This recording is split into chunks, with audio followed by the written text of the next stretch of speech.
Zoologi Bogor terletak di Bogor, memiliki banyak satwa. Museum ini dibagi menjadi dua. Yang pertama dibuka untuk umum setiap hari. Yang kedua dibuka untuk umum tetapi setahun sekali pada bulan Oktober.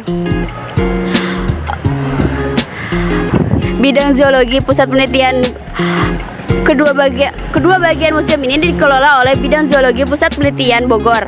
Koleksi ilmiah yang dimiliki museum ini terdapat satwa seperti amfibi, reptil, moluska, ikan, burung.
Baiklah, sekarang kita sudah berada di Museum Zoologi Bogor yang terdapat di Kota Bogor.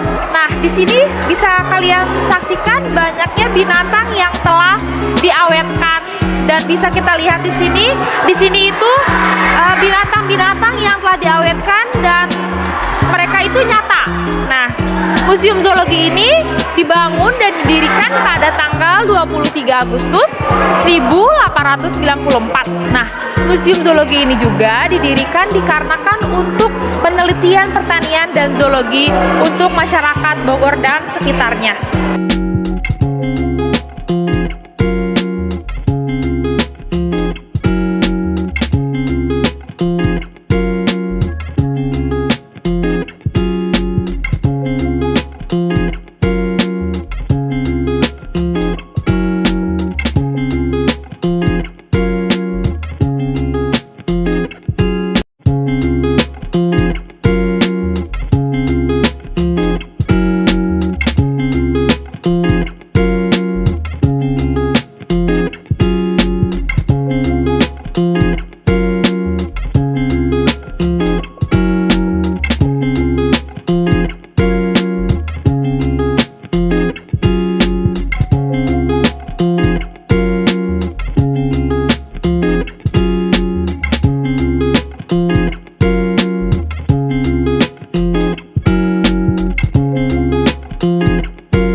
kepada Bapak karena sudah berkenan untuk diwawancarai, dan perkenalkan nama saya Mulbari Hatiko dari Program Studi Pendidikan Bahasa dan Sastra Indonesia. Kalau boleh tahu nama Bapak siapa? Nama saya Hasan Maulana, di sini sebagai staf edukasi museum. Langsung saja kita ke pertanyaannya Bapak untuk silakan. mengapresiasi waktu. Yang pertama, apa saja jenis hewan yang menjadi fokus utama koleksi di Museum Zoologi ini? Jenis hewan di sini dibagi menjadi beberapa kelompok. Yang pertama ada kelas apes itu burung, ada 211 jenis yang dipamerkan di sini. Yang kedua ada mamalia, hewan menyusui, ada sekitar 88 jenis. Yang ketiga itu ada reptil dan amfibi, ada 92 jenis. Kemudian ada insekta, ada 262 jenis. Ada pisces, ada 55 jenis, dan moluska. Moluska itu ada 254 jenis. Contoh hewannya seperti keong. Kemudian ada krustase, ada 3 jenis. Total keseluruhan kurang lebih ada 954 jenis yang dipamerkan di sini. Baik, terima kasih Bapak. Lalu pertanyaan selanjutnya, bagaimana sejarah di Museum Zoologi ini? Nah, untuk sejarah museum ini awal mulanya didirikan pada tahun 1894. Kita lihat sebelah sini. Nah, ini foto pendiri Museum Zoologi, namanya Dr. J.C. Koningsberger. Beliau adalah berkebangsaan Jerman yang menetap di Belanda. Nah, pada waktu itu tugasnya mengoleksi serangga hama tanaman yang ada di kebun raya, kemudian disimpan di sebuah laboratorium kecil. Jadi awal mulanya ini adalah sebuah laboratorium kecil, tempat penyimpanan serangga hama tanaman yang ada di kebun raya. Nah, ruangannya ada di sebelah sana. Nah, dari situ terinspirasi dari museum yang ada di Kolombo. Nah, dari situ dikembangkanlah menjadi sebuah pameran. Dan sekarang dikenal menjadi sebuah museum, yaitu Museum Zoologi. Nah, kemudian pada tahun 1954, museum ini diserahkan ke orang Indonesia pertama bernama Dr. Sampurno Kadarsat. Sebelah sini ada.